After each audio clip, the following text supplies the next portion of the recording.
Your message of the day is the Page of Cups reversed and the Queen of Cups upright.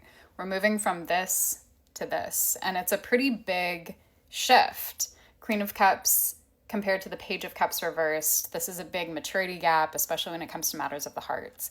Page of Cups reversed is sort of like the fallen lover girl archetype, someone who gets very swept up in the fantasy, in the romance of it all, in the illusion, often at the expense of their hearts, and sometimes even more than their hearts.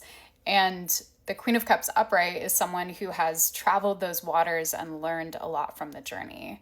So come back to your wisdom. Come back to what you have learned from the heartbreaks that you've experienced in your life.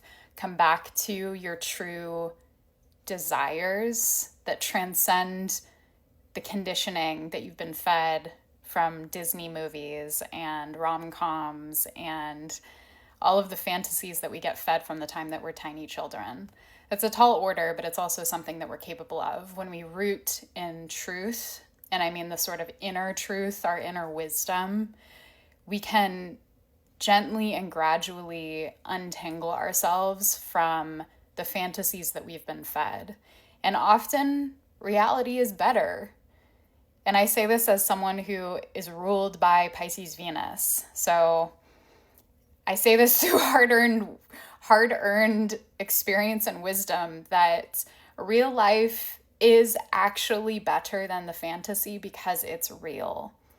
And the fantasy is a really attractive place to get stuck because it soothes our pain, it soothes our wounds, it keeps us wrapped up in something imaginary so that we can distract ourselves from the more unpleasant pieces and angles and textures of reality, but it ultimately sets us up for hurt and for disappointment and for cycles of roller coaster emotions that take us all over the place and spit us out on the shore, exhausted, winded, wet, and worried about what we just went through and the fact that we're now arriving on a sandy beach, all messed up from this experience that we dived headfirst into without a life jacket.